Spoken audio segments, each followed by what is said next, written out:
today, slavery will be their only possible privilege. We gods, man. We kings, man. We lords. I was born black, I live black, and I'm gonna die probably because some cracker that knows I'm black better than you, nigga, is probably gonna put a bullet in the back of my head. This is the remix. My father was raised in the era when black niggas couldn't claim Native American. Aborigines, which means what? Black folks. But you never find a white aborigine. Rather, aborigines are called natives, or they're always dark-skinned people. You and I are aborigines, but you don't like to be called an aborigine. You want to be called an American.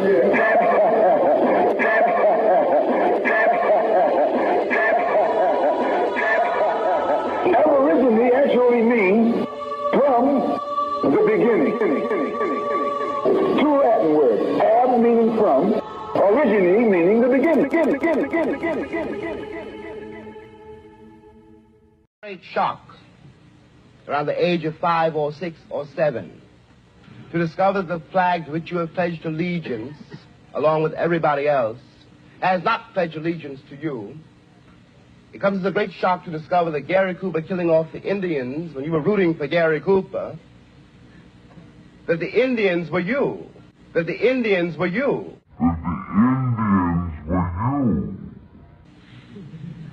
It comes as a great shock to discover that the country, which is your birthplace, and to which you owe your life and your identity. Remember that big Indian dude in that movie? Mm-hmm. He was cool. And then he couldn't talk unless he was talking about gum? Yeah. You know, I think you're not supposed to say Indian either. No way, really? Yeah. I think you're supposed to call them African Americans. Oh, you're shoemakers now. And more importantly, you're a person of color. You're no longer a Nipmuc person. And that shows through in these county histories and also in the census records at the time. You find a person described in the 1860 census as an Indian. In the 1870 census, they're described as a person of color or a colored person. Same person, but the census taker, as part of the white dominant society, decides that this person is no longer Nipmuc. Since y'all always screaming about DNA, watch what the biology professor says about DNA. Watch this. Smith's breakdown from Ancestry showed 97% European and 2% Asian. I'm a black girl. I am not a Jewish white lady. I'm black. My parents were black. She contacted Ancestry with questions, but says a rep told her the results are accurate. These DNA tests for ethnicity are entertainment value only. William Gilliland is a biology professor at DePaul. He says DNA kits can be great for connecting family members and finding relatives, but the science for ethnicity testing isn't as concrete. There's nothing that confident for ethnicity. There's no diagnostic nucleotide. You can say this person is from Europe, this person's from Africa. You see that? DNA can't tell you where you're from. A scholar tells the truth. Watch this. But many African Americans, you are the Native Americans. You're not even African Americans, you're Native Americans. You're the ones that they brought blankets with, was it smallpox or whatever diseases, and wiped out entire communities because they said they came in peace, but they actually came in war. And they are still warring us right until this day. So there are those beloveds of you who really don't feel any connection to Mama Africa. And this is just, you know, a confirmation, a reassurance that America belongs to you.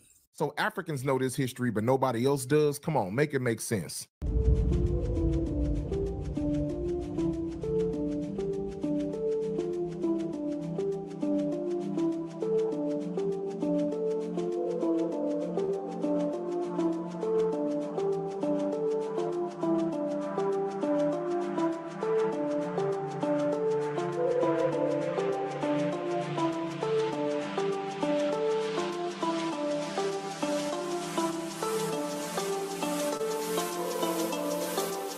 At me. And so with the help of my wife, we extracted enough saliva to send off in the mail.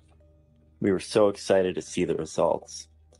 After about 3 months, we were shocked. My lizard was 51% Ashkenazi Jewish. He was also 48% West Asian.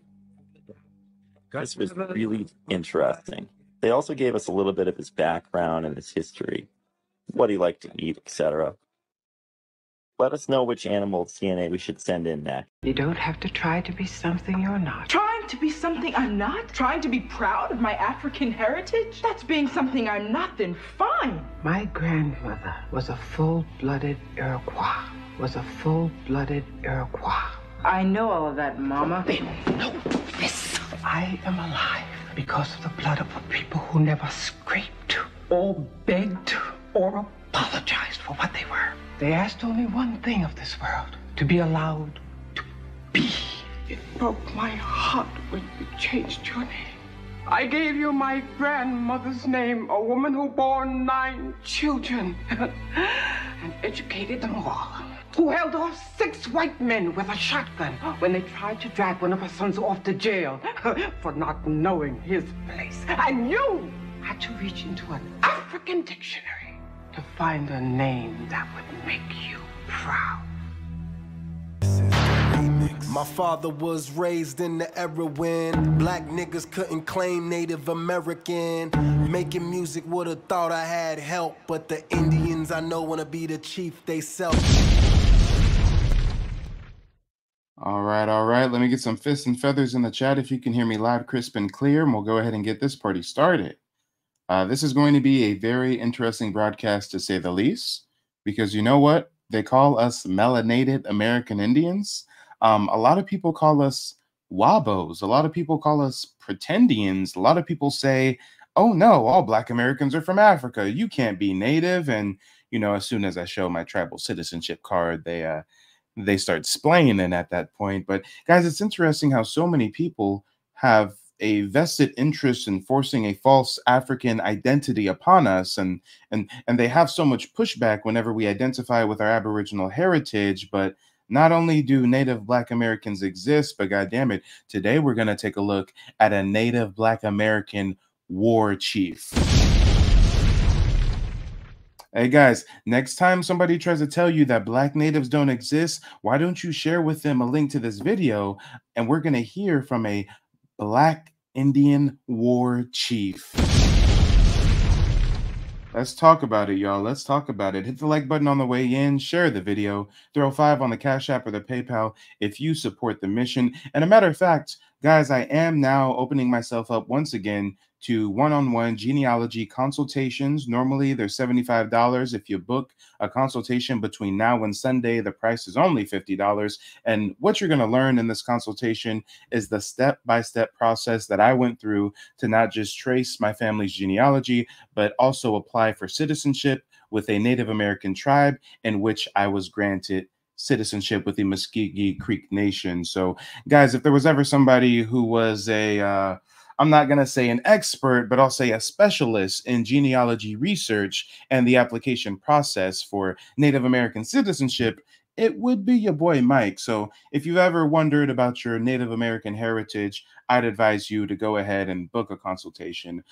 Through the consultation, you're going to learn one of 3 things. You know, I'm going to teach you how to do the research on your own, and your research is going to tell you one of 3 things. Either A, you have Native American heritage.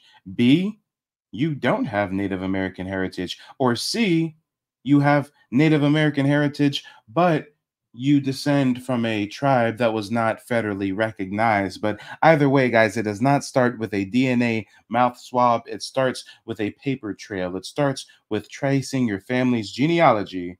So go ahead and hit me up if you need any help with that. Just send me an email, mike@keymediapro.com. Another project we just launched is I am putting together my first documentary film on the African migrant crisis. We're calling it Tethers of Hope, the African migrant crisis in America. If you guys would like to support me putting together my first feature film, you can hit the Cash App, you can hit the PayPal. I've also got a GoFundMe, but without further ado, let's get into the content, shall we? Production funding is brought to you in part by A. Reddix & Associates, a healthcare management consulting firm bridging the gap between healthcare policy and the community through education, training, and outreach. Find out more at ardx.net. discussing the issues and celebrating the successes of the African American community. This is Another View. Hi, everyone, and welcome to Another View. I'm Barbara Ham Lee. Tonight, a lesson on the Taranaka Nottoway Indian tribe and how a man named Walter Ashby Plecker forever changed the relationship between Native Americans and African Americans in Southampton County, Virginia. Please welcome to Another View Chief Walt Red Hawk Brown, Chief of the Taranaka Nottoway tribe, William Lamb Spread Eagle Howell, War Chief of the tribe, and Dr. Tommy Bozier, historian at Norfolk State University. Welcome to the program, gentlemen. Thanks for having us, Barbara. Really appreciate it. Thank you very much. Now, I wanted, before we get into the details of Mr. Plecker and kind of what happened, because basically your tribe has experienced what's some called documentary genocide. Tell us a little bit about the beginning of the tribe. Well, as you're aware, in 1912, Dr. Walter Plecker became the first director of the Bureau of Vital Statistics. Prior to that, there were no birth certificates, and he was a director up until the 1940s, 1946, until his death. But he was part of the eugenics movement, which was a movement about creating one race of people, which was white, and everything else was put in a pot, as Tina Marie would say, and stir it up and call colored. But he went beyond board on that, wherein, as far as first Americans are concerned, he changed birth certificates and marriage license. He even put out letters to census takers in 1930 that people such as myself, that are first Americans and Native Americans, that he considered us as being bastards, that we were just trying to be Indian to marry into the white race. What's so interesting about that was that in the 30s, he gave a presentation in New York City and on eugenics. And there were commanders associated with Adolf Hitler that attended that particular meeting. But basically, when he was the registrar for the Bureau of Vital Records, he changed the names of Indian people in Southampton County, their race, from Indian to Come on, guys. I know that we all are familiar with Pleckard, but did you guys know that he straight up went through the census? There was Indians who had birth certificates that said Indian. They had marriage licenses that said Indian. They had death certificates that said Indian. And he went through and crossed it out and wrote Negro and wrote colored. Negro or colored. It was referred to as colored. And basically all the tribes in Virginia in the early 1900s were referred to as colored. Okay. Then after the 1924 Racial Integrity Act, everything that was in that colored bowl became Negro. Okay. That's one of the reasons why in 1968 the Supreme Court overthrew that Racial Integrity Act and gave Native Americans the right, if they were born before July 1960, to come forward to the Bureau of Indian Affairs and correct those records that had been changed. But now your tribe was in Southampton County well before all of this. Of course. Matter of fact, our history really dates back, according to some archaeologists, to 900 AD. But we have a archaeological dig that was done in Southampton County, which dates back, carbon dated, to 1580. In that particular dig, it's called the Hand Site dig, and it's called catalog 44SN22. 131 skeletal remains of my ancestors were dug up, and they're now laying in shoeboxes in the Smithsonian. One of the goals that we have with our Caddis-Harite town that we're putting together is to have those reinterred, brought back to the county. But what's so interesting about that is that one of the grave remains has been carbon dated to be a colonial lady, about 25, 26 years old. And in her grave, it was 6 foot buried, 6 foot down. There was her sewing kit, her comb, and also the scissors, which are on file at the Department of Historical Resources in Richmond, Virginia. So the history is documented. We are the only tribe in the Commonwealth of Virginia that ever had a gubernatorial mandated special census. As you know, the census is done every year starting 1790, every 10 years. There was a special census done in Southampton County in Cortland, Virginia. At that time it was called Jerusalem, wherein the trustees of the reservation went out and actually recorded the names of individuals living on the reservation, even though they didn't document everybody living there, because they coined this term matrilineal. And if the woman was a mulatto, if the woman was referred to as free people of color, and if the male was a Taranaka Nottoway, they didn't count the children. So they coined matrilineal instead of patrilineal. But the history is very rich there in Southampton County. Now, yeah, guys, peep game. Most of you may not realize that Native Americans are matrilineal. They go by your mother's lineage. So some tribes, they're saying back in the day, if it was a wait, hold on. How did he just say that, guys? Did he just said that if there was a Native American woman and she had a baby with a man who was non-native, I would think they would still count the children as native. So for them to not count the children, the mother must have not been indigenous. Let's see what that example was. Foot buried, 6 foot down. There was her sewing kit. Well, the history is, as you know, the census is done every year starting 17. The trustees of the residents, they people of color, and if the male was a Taranaka Nottoway, they didn't count the children. So they coined patrilineal. Okay. He's saying it's matrilineal. So if the mother was not an Indian and the father was an Indian, they didn't count the kids as Indian. Interesting. And if the male was a Taranaka Nottoway, they didn't count the children. The trustees of the reservation went out and actually recorded the names of individuals living on the reservation, even though they didn't document everybody living there, because they coined this term matrilineal. And if the woman was a mulatto, if the woman was referred to as free people of color, and if the male was a Taranaka Nottoway, they didn't count the children. So they coined matrilineal instead of patrilineal. But the history is very rich there in Southampton County. Now, War Chief Howell, if someone looked at you you right now, they would say that you were African American, would they not? Now, your grandfather, though, was supposed to have been, according to records. Well, he was. Oh, he was the last. Well, no, but according to, he wasn't the last right, of exactly, the Nottoway, exactly. of the Cherahaka Nottoway tribe, though. Tell us about him. Well, my grandfather, he passed away in 1960, and I was born in. Shout out to William Land, Spread Eagle Howell, War Chief of the Cherahaka Nottoway tribe. And guys, I'm going to be doing an expose pretty soon. Nat Turner was not African at all. Nat Turner was full-blooded Nottoway Indian. Nat Turner descends from the same tribe that this man is a war chief of. Over on the East Coast, this tribe is found in the Carolinas, Virginia area. 1947, and he married. It was a black woman, and they had one child, which was my mother. But I had a chance to meet him, and because I was a young fellow when he passed away, and he was kind of a quiet man. He didn't hardly say anything, and now it's coming clear as why he was so quiet, because what happened to his people. And did he talk to you about your heritage? No. Yeah, I used to ask my mother, I said, why is my grandfather so quiet? He never had much to say. And it's coming pretty clear to me as why he was so quiet. Because at that time, they did not talk about being Indians because you could be jailed, correct? Exactly. There was a lot of bad things that could happen to you if you were native and if you were caught off the reservation. In some cases, you could be shot on sight. Okay, but getting back, guys, they would shoot you on sight for claiming to be Indian. If you wrote Indian on your paperwork and you looked like a quote-unquote African-American, well, guess what? You can be jailed, you can be fined, you can be whipped. For doing what? Just identifying with your ancestral lineage. They've been trying to keep this from us for a long, long time, haven't they? Back to William Lamb, who Paramore and Floyd Painter, Paramore wrote the history of South Hampton County, said was the last Cherahaka Nottoway riding a bicycle in court. And again, we know that was not true because William Lamb Howard, who was my war chief, is his grandson. But that's just typical of what happened to first Americans in the Commonwealth. How things were done to actually change, not only to change one's race, but to change one's ethnicity, to take away their traditions, to take away their cultures, etc. And I'd like to go back to the 1808 Cherahaka Nottoway Indian census to my fifth foster great-grandmother, who was Queen Edith Turner. Her name was really Wane Runsira, but the whites called her Turner. And the names, the colonial names, were given to us the same, basically, as the slave mentality. If your mother was a slave and living on a reservation, that means you're... Come on, he just said what? He just said this was a Native American woman. She had a Native American name, and the white folks just gave her the surname Turner. Guys, I told you I'm going to do an expose next week about Nat Turner really being a Nottoway Indian. Peep game, y'all, peep game. You can have a whole ass Indian name, but the white folks will throw a Turner on your surname just because. Your child was a slave and that you took on the name of the master. So what had happened with Native people, we didn't have names back to the 1808 Cherahaka Nottoway Indian census to my fifth foster great-grandmother, who was Queen Edith Turner. Her name was really Wane Runsira, but the whites called her Turner. And the names, the colonial names, were given to us the same, basically, as the slave mentality.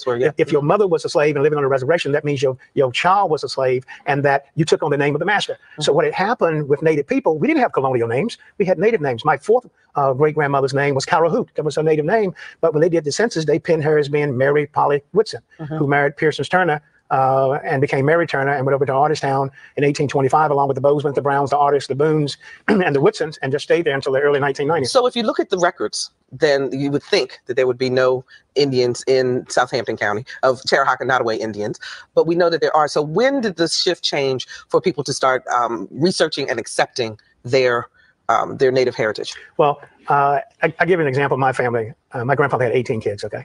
And he always shared with us our native heritage. His wife was Ophelia Rogers. That was my father's mother. She was the daughter of Alex Rogers, that is listed on the 1808 Cherahaka Nottoway Indian census, who was tried for murder in 1820 and found guilty of second-degree murder. Did 12 years of hard labor, got out, and went into Nansemond County, married, and went over to Hertford County. But at that time, Native people could not testify for each other. I have the whole court case. It was really self-defense.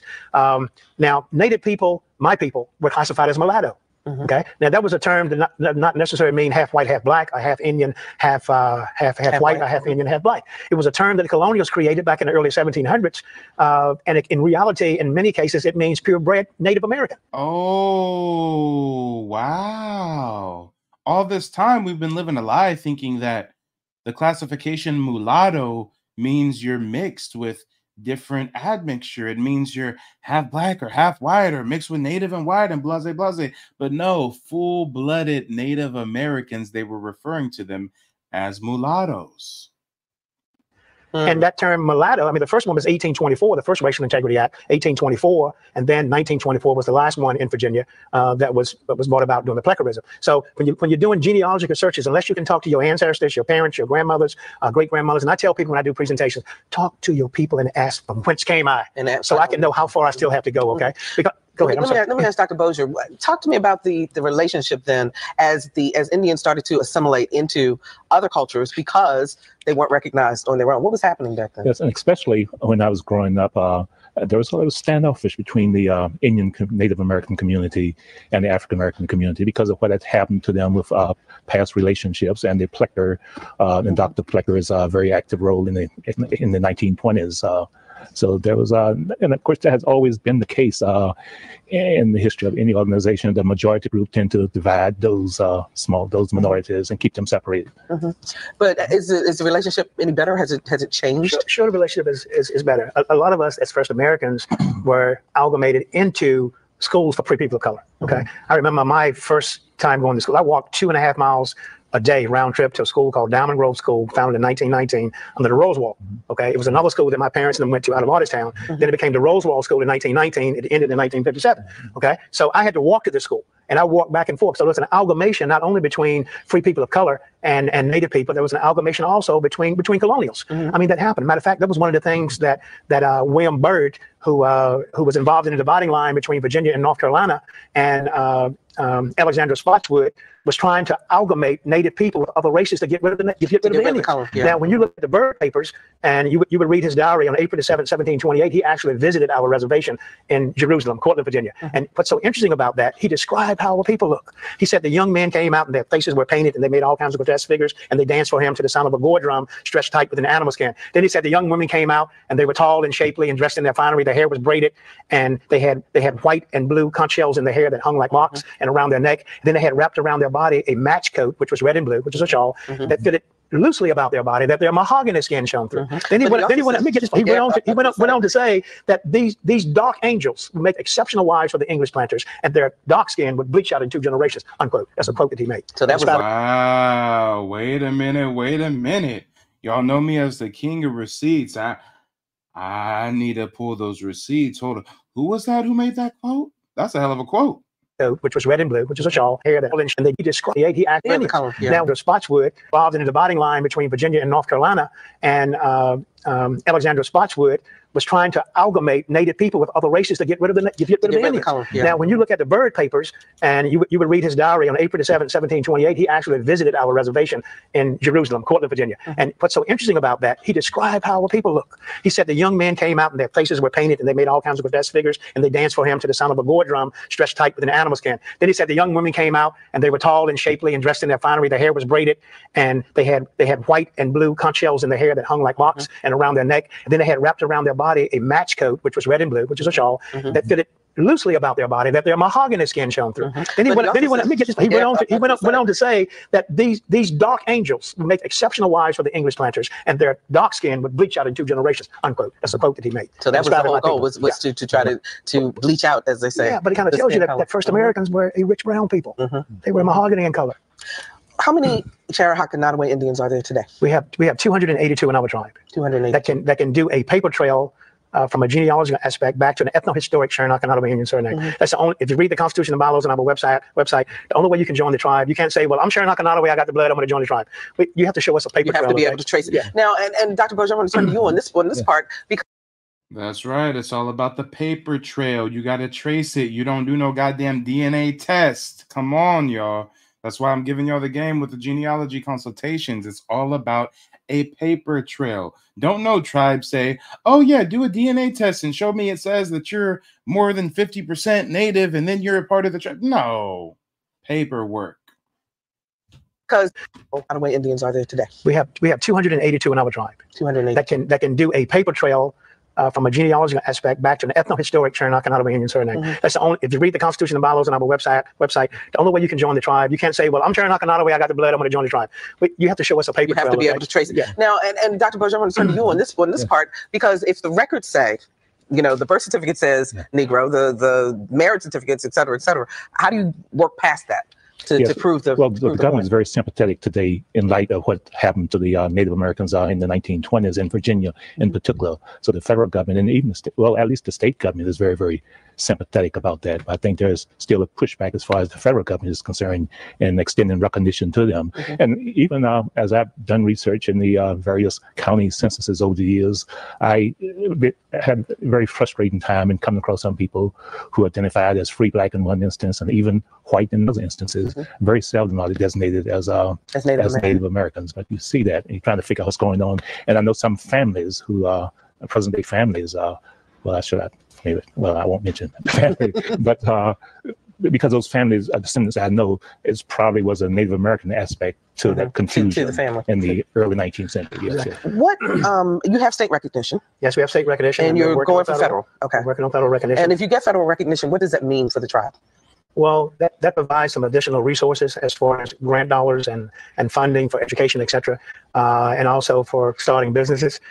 State recognition, the way it stands now, basically gives us additional access to grants for schools that were originally founded for Native Americans. And I can say this too, also Hampton University. And Hampton University was the second school in the Commonwealth outside of William & Mary and the Rapperton in 1711 that amalgamated Native Americans. They had some 55 different tribes there from 1885 up into 1926. Matter of fact, those buildings and part of the land that Hampton University sits on was given free gratis by an anonymous donor out of Boston. You know what's really interesting? We called Hampton University because we knew that they had the school, and their response and why they didn't want to come on the show was that they felt that they didn't have enough of the history to be able to speak about it. Well, I would debate with them on that because there are a number of books that have been written on it. And actually, I have a list of all the tribes that attended Hampton University during that period. And go ahead. The cemetery out there. The cemetery out there will tell you quite a bit. Yes, exactly. Okay, I want to get to some of the regalia that you're wearing and so forth. I want to ask War Chief Howell, first of all, what exactly is a war chief? What do you do? The war chief is like a security officer. You know, anything going on in the tribe wrong, I step in and handle it. If anyone, if they can't do their job, I have to be able to step in and do anybody's job in the tribe. In the absence of the chief, if he can't make it, I step in his absence and do his job. So my job is just like a police officer. See, I didn't know that. He's a negotiator also. In case we have problems. Is there a meaning to the feathers in your headwear? The Chief Brown have done. He's wearing a Dustoa. Okay. In our Iroquois language, we say Dustoa. And War Chief, he has one feather. I have three feathers. Okay. That, But we didn't wear the long flowing head feathers. Many of us in the 16th, 17th, 18th century, early 1800s rather, ran around bare chested and just a breech cloth. Okay, men and women. So this is something that has been promulgated by way of television and Hollywood, but Western tribes out west, they wore the long eagle staffs. Yes, okay. I mean, with the eagle feathers and the eagle bonnet, but we didn't wear that. We were your people were hunters and fishermen. Yes, exactly. And farmers. We raised hogs, we trapped, we cured hides, and we hunted and we fished. And the ikiing, the women did all the work. The women did the work. We had a great society, didn't we? You know, I'm gonna get you for that one. Now, I made the mistake of almost touching the staff. Talk to me about that. Staff. Yes, your staff. Well, one of the things. This is not an eagle staff. This is my Chief's hawk staff. Okay. The eagle staff is like our U.S. flag, and it's normally handled by the Iniha, which is men in our Iroquois language. Also, the drum. Normally women don't drum, but some tribes have a women's group that drum. But normally the men do the drumming and the women, they sing in the background. Right. So that's a part of our tradition and a part of our culture. And that's one of the things that we're trying to do in the tribe. We're trying to rekindle and bring back to life our traditions and our culture. And that's one of the reasons why we recently acquired 100 acres of our former 41,000 acres of reservation land granted to us by the House of Burgess in 1705. And we're putting up what we call a Kalahari Town, which is a Palisade interactive Native American village, a tribal education center and a museum, of which we're going to be putting artifacts in. And this is in Southampton County, where you were originally. Right. And you're also having a powwow. Yes, we have a powwow July the 24th and the 25th. It's a celebration of the green corn harvest when the roasting years are ready. So come out and get a ear of corn, etc. But this is our 9th annual powwow that we've done at the Southampton County Fairground in Cortland, Virginia. This is really the 15th powwow. We do powwows in Nottoway County because that's where we had first ethnohistoric contact with the colonials when they were looking for the lost colony in Manioc in 1608 at a village called Tomahitton in Nottoway County. And that's the second Saturday of October. Then we do a powwow also at First Landing Foundation Historical Villages at Fort Story, October the 19th, correction, November the 19th and November the 20th. November the 19th is a school day. We did that last year and had bring students. Yes. And is that the way that you're teaching young people and teaching the newer generations about your tribe? Yes. And one of the concerns we have is that it's the lack of history relevant to the SOLs pertaining to Iroquois speakers. And getting back to our language that was recorded by John Wood, professor of mathematics at William and Mary in 1820. Thomas Jefferson bought the language in August of 1820. He thought we were Algonquin speakers, so he sent it to Peter de Pontier, a student of Indian languages in Philadelphia. And we have letters of interchange between Jefferson and Peter de Pontier, where de Pontier told Jefferson that our language was unequivocally Iroquois, that the dialect was similar to the Mohawk, the Cayuga, the Oneida, and the Tuscarora. So, and I walk the language, and I just spoke to you in a few words a few minutes ago. And but we have a very rich heritage in Southampton County, and we do refer to ourselves as the Cherokee Nottoway Indian tribe of Southampton County, Virginia. All right, guys. All right. Give me a second. I know I've been unusually silent. Guys, I was doing a deep dive. Y'all know me as the king of receipts. I had to find the receipts on, what's his name again? Alexander Spotwood. They were saying that Alexander Spotwood was a British Army officer.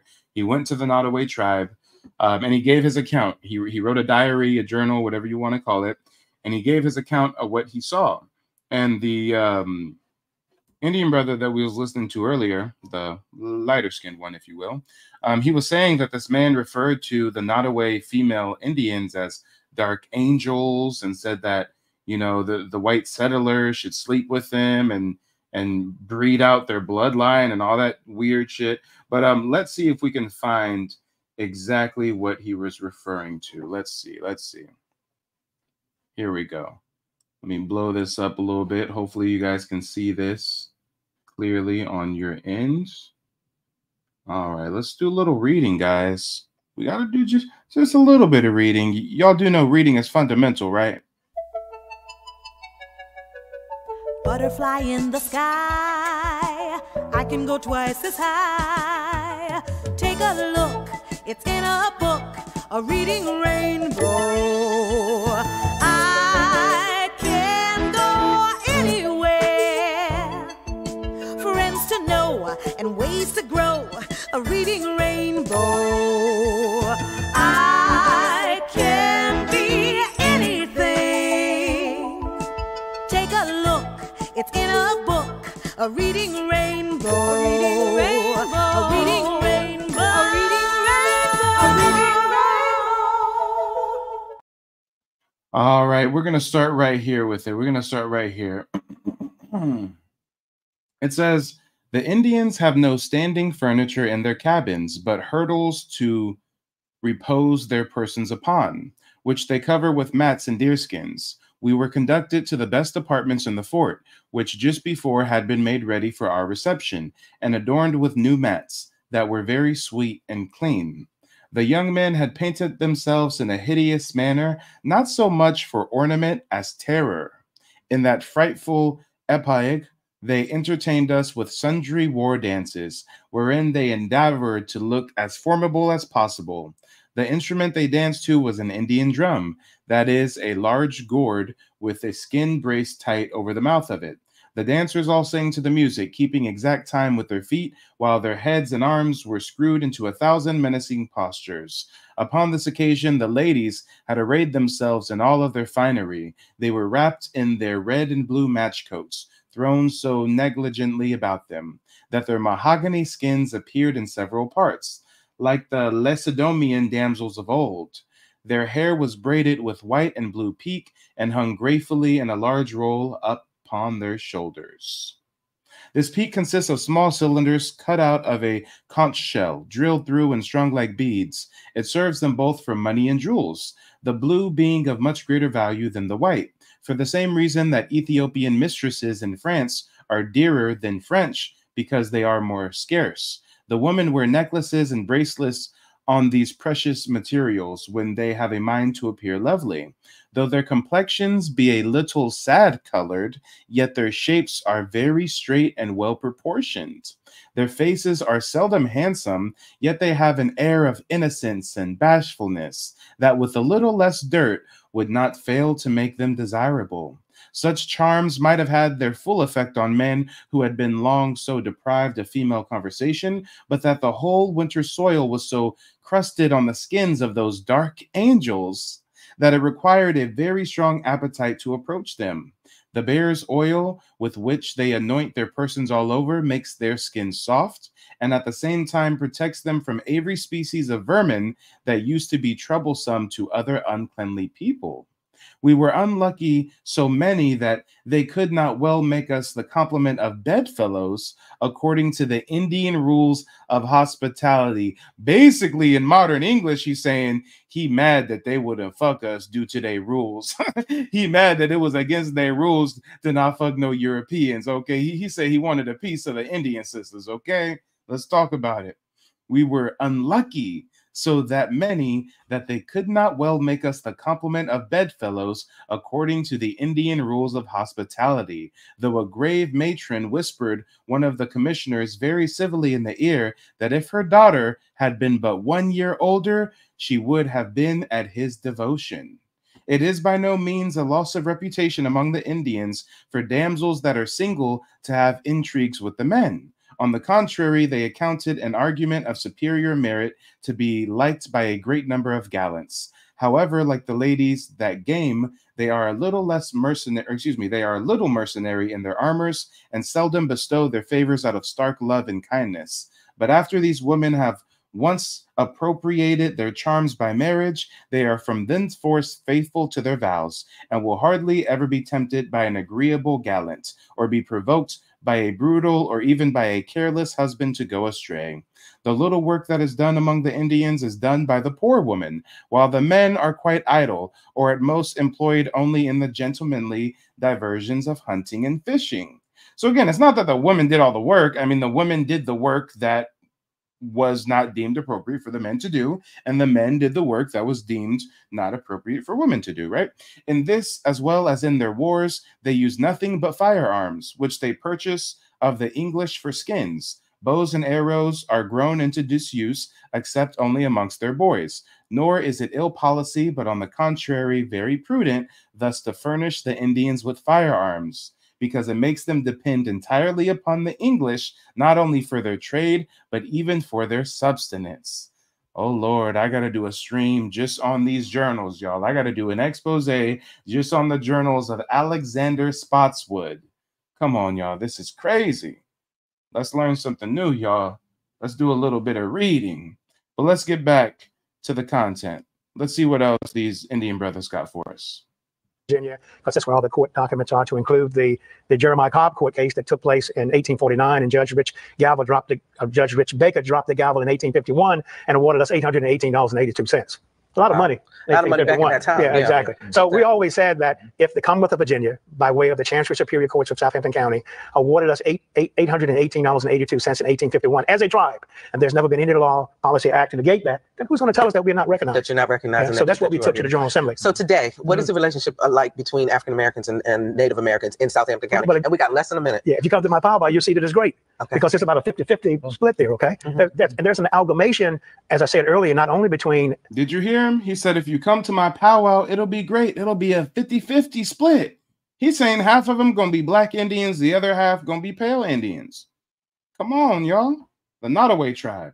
African Americans, but also with Caucasians also. But when you come to our powwow, it is a, as Jesse Jackson would say, a rainbow coalition. Okay, you see a hue of color out there. Okay, not only in regalia but also in complexion. It's a beautiful time that we have. We're drumming, we're dancing, we're singing praises and dancing to the Creator that we refer to as Kwekahante in our language. We say Kwekahante Wintika, which is the Great Spirit. Okay, so, yeah. Let me remind folks again: the 9th annual Cherahaka Nottoway Indian Powwow and Gathering. It is July 24th and 25th, 10 to 7 at Southampton County Fairgrounds in Cortland. And if you want more information, you can go to cherahakanottoway.org. And speaking of Aboriginal history and culture, I'm actually going to do a video series. I found out that my tribe, the Muskogee Creek Nation, I found out that they're actually doing a language class. There's a 6-week language class where you can learn the indigenous tongue, and I've enrolled in it. I missed the first class, unfortunately. I think the classes are Tuesday, Thursday, and Friday. So I missed the Tuesday class, but tomorrow is going to be the first class that I'm a part of. I will be recording my session, and I'll be bringing the info over to you guys. So if you ever wanted to see what it's like to learn a Native American tribal dialect, we're going to bring you the content. Gentlemen, thank you so much for joining me And today. thank you so much for having us, Bob. Really appreciate it. It's fascinating history, and Really I'm glad to appreciate know it. about it. And it's good to see the good doctor again. He probably don't recognize me, but I'm also an alumni of Norfolk State University. Okay. There we go. Thank you. And when we I come left there back, at 7. You probably even there. all right, Chief, we got to go. Oh, thank you so much. Back, Melodic Voices from Africa. But first, here's what's happening. Yeah, y'all, I got to do an expose just on these papers right here. And we're going to open up the phone lines. If anybody wants to click the link and call in, now is the time to do so. But goddamn, I got to do an expose just on these papers, just on these manuscripts. That last paragraph was crazy too, y'all. That last paragraph right here, it said that, on the contrary, it's very prudent to furnish the Indians with firearms because it makes them depend entirely upon the English, not only for trade, but also for subsistence.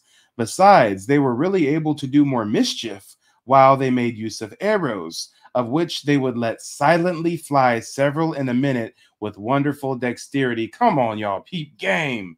They said the Indians was fucking us up. They were silent and deadly. They let several arrows off. We don't know which direction it came from. So it's cool that they got that we now have them buying our firearms. So whenever they shoot at us, we can hear exactly where it's coming from. All right, guys, we're taking a peek into the psyche of the Europeans. Come on. It says, when they made use of the arrows, they would let them silently fly several in a minute with wonderful dexterity, whereas now they hardly ever discharge their firelocks more than once, which they insidiously do from behind a tree, and then retire as nimbly as the Dutch horse used to now, and then formerly in Flanders. We put the Indians to no expense, but only of a little corn for our horses, for which in gratitude we cheered their hearts with what rum we had left, which they love better than they do their wives and children, y'all. Come on, we getting into the psyche, the development of these drunk Indians. You know, even modern day alcohol abuse, alcoholism plagues many reservations. They're literally dying from alcoholism. And they're saying even back then, we had them buying some guns from us, we gave them some rum, and we got them to the point where they care about our rum more than they care about their wives and kids. Though these Indians dwell among the English and see in what plenty a little industry enables them to live, yet they choose to continue in their stupid idleness and to suffer all the inconceivabilities of dirt, cold, and want, rather than to disturb their heads with care or defile their hands with labor. The whole number of people belonging to the Nottoway town, if you include women and children, amount to about 200. These are the only Indians of any consequence now remaining within the limits of Virginia. The rest are either removed or dwindled to a very inconsiderable number, either by destroying one another or else by the smallpox and other diseases. Though nothing has been so fatal to them as their ungovernable passion for rum, with which, I am sorry to say, they have been but too liberally supplied by the English that live near them. Come on, in an effort to steal their land, they were supplying them with an overwhelming amount of rum to where they got them drunk. They got them docile. They got them caring more about the bottle. Even the Europeans spilling the beans, y'all. Even the European says, I'm sorry to say it, but they've been too liberally supplied by the English that live near them. And here I must lament the bad success Mr. Boyle's charity has hereunto had towards converting any of those poor heathens to Christianity. Many children of our neighboring Indians have been brought up in the College of William and Mary. They have been taught to read and write and have been carefully instructed in the principles of the Christian religion till they came to be men. Yet after they returned home, instead of civilizing and converting the rest, they have immediately relapsed into infidelity and barbarism themselves. So basically what they're saying is when they sent the natives to the re-education camps, you know, the Christian and the Catholic re-education schools where they beat and tortured Indian kids, they were expecting those beaten and tortured, quote unquote, civilized Indian kids to go spread civility to the tribe. But in actuality, they reverted back to their indigenous customs, those customs of which the Europeans refer to as infidelity and barbarism. Yeah. And some of them, too, have made the worst use of the knowledge they acquired among the English by employing it against their benefactors. Damn. So some of us took that English, not heritage, we took some of that English education, brought it back to the tribe, and used it to bang against our opposition. Come on, y'all. Some of them have made the worst use of the knowledge they acquired among the English by employing it against their benefactors. Besides, as they unhappily forget all the good they learn and remember the ill, they are apt to be more vicious and disorderly than the rest of their countrymen. Basically, what he's saying is, I know we beat them and tortured them in these schools, but they learned a lot of good stuff. So, like, why do they only remember the bad stuff? And why do they act so vicious towards us? I ought not to quit this subject without doing justice to the great prudence of Colonel Spotswood in this affair. That gentleman was Lieutenant Governor of Virginia when Carolina was engaged in a bloody war with the Indians. At that critical time, it was thought expedient to keep a watchful eye upon our tributary savages, who we knew had nothing to keep them to their duty but their fears. Then it was that he demanded of each nation a competent number of the great men's children to be sent to the college, where they served as so many hostages for the good behavior of the rest. Come on. They took these dudes' kids and held them hostage at a college to make the other Indians fall in line and act the way they wanted them to. And at the same time, they were themselves principled in the Christian religion. He also placed a schoolmaster upon the Saponi Indians at the salary of 50 pounds per annum to instruct their children. The person that undertook that charitable work was Mr. Charles Griffin, a man of a good family, who by the innocence of his life and the sweetness of his temper was perfectly well qualified for that pious undertaking. Besides, he had so much the secret of mixing pleasure with instruction that he had not a scholar who did not love him affectionately. Such talents must needs to have been blessed with a proportional success had he not been unluckily removed from the college, by which he left the good work he had begun unfinished. In short, all the pains he had taken among the infidels had no other effect but to make them something cleanlier than the other Indians are. The care of Colonel Spotswood took to tincture the Indian children with Christianity produced the following epigram, which was not published during his administration for fear it might then have looked like flattery. Oh, Lord, what is this, a little poem? This is a little poem or something? Come on. Come on, this is crazy. And the documents just keep going. The documents just keep going. Yeah, we're definitely going to have to do a separate stream, just taking a deep dive into those documents. Seamus is asking for my TikTok handle. TikTok handle is MikeTV999. We are trying to get 1,000 followers on TikTok so I can start producing some content over there. They won't let your boy live until we get 1,000 subs on TikTok. Come on. But yeah, guys, if you're new to the stream, smash the like button. If you support the mission, hit the Cash App, hit the PayPal. If you guys have yet to do your family's genealogy, if you don't know where to start, I am doing genealogy consultations, normally $75. We've got it on sale for $50 if you book from now until Sunday. So get it while supplies last. Get it while the getting's good. And we also have a documentary that we're working on, Tethers of Hope, taking a look at the African migrant crisis in America. If you guys want to support that crowdfunding effort, the links are in the chat and in the description of the video. But let me see what the chat's talking about before we wrap up and get on to the last live stream of the day. Let me see what's on your mind. Let's see. Let's see. J990 says it gets deep with the erasure, genocide, and displacement. Yeah. Yeah, and shout out to Seamus. Thanks for subbing on the TikTok. Appreciate it. Emmanuel said, so our ancestors were signing treaties under the influence. Damn, signed our lands away under duress. Yeah, not only did they do it under duress, Some of them did it under threat. Some of them didn't do it at all. I read where they had fake Indians, they had white Europeans that they claimed were the leaders of the tribe. So they just have this white dude sign the paperwork. And then when they take it to court, they're like, no, look, the chief signed. And, you know, how are you going to differentiate if he's the real chief or if someone's the real chief? I mean, nobody was really asking the Indians what they thought about it, right? So yeah, this stuff is crazy. This stuff is beyond crazy. And you know what? We got Zed coming from the back to the front. Zed, let the people know where you're calling in from and what's on your mind. Hi, I just wanted to know, okay, well, I'm calling from, hold on. My English is gone now. I'm calling from San Diego, California, and you and I were in the same panel arguing, and at the same time, sometimes, you know, agreeing with each other.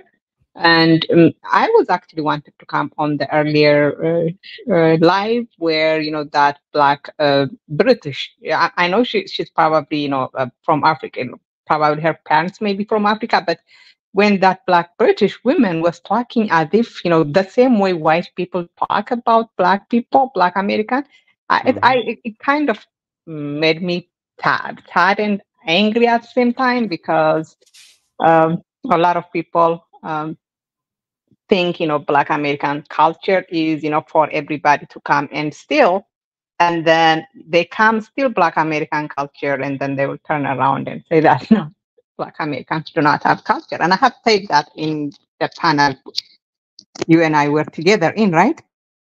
Yep. Yeah. No, you definitely said the same thing when we were on that panel together, that you found it interesting that you see so many Africans trying to, you know, mimic Black culture and talk like us and act like us and listen to our music. But at the same time, they claim we have no culture at all, right? Yeah. And this is the thing for me. I have been, you know, I think that, you know, Black Americans are, if I go to Japan and I say I like Black music, they are not going to think I'm talking about Ethiopian music. They are not going to think I'm talking about Black British music. What music do they think I'm talking about? Black American music. So Blackness is intimately linked to Black Americans. And when you disrespect Black Americans, you are disrespecting Blackness. And I do not even know why there are so many Black immigrants who want to attack Black Americans. There is this feeling that, you know, this belief that, you know, you could get up by attacking Black Americans. But what you are doing is actually attacking Blackness, which is bad for us, because whatever bad thing is associated with Black Americans is also associated with other Black groups, right? Wait, hold on. I'm trying to understand something you said. I couldn't quite catch it. Did you say that Africans have some kind of reward system for going against Black Americans? They think it'll make them successful or something by going against us? Yeah, I do. Not just Africans. Every group that comes to America, every new immigrant group, tries to, you know, to go up the ladder by being anti-Black. This is not something new, right? Yeah, true. Irish people were not considered Black. I mean, were not considered white, right? Yeah. They become white by becoming anti-Black. Italians were not considered Black. Were not considered white. They become white by becoming anti-Black, right? Right now, they say the most anti-Black groups are Irish Americans and Italian Americans. So every group tries to get their leg up, I guess, by being anti-Black, right? Yeah. It's almost like that's the way to prove their loyalty to the white supremacists, is by actively disenfranchising Black people. Yeah. And you know what? These Italians, Irish, you know what? Being anti-Black doesn't really harm them, right? Because their children are going to ask them to be white. So it doesn't harm them to be anti-Black. But for us, it might help us right now, but it's going to harm our children, right? Do you know what I mean? Yeah, no, I feel you. You make a very good point. That's why I was saying when we were talking on the panel, I was like, you're always welcome to hit my panel and join in on discussions, because, you know, you're actually quite educated African. Okay. I just want to say now I still debate with you whether Africans are more educated than Americans, but you are a very educated African nonetheless. So shout out to Zed. We got some good Africans among us, y'all. We got some good ones. They're few and far in between, though. They're very, very few and very, very far in between. But all right, guys, we're going to go ahead and segue into the next live stream. When this broadcast ends, don't go anywhere. There's going to be a 10-second countdown on the screen, and then it's automatically going to redirect you into the next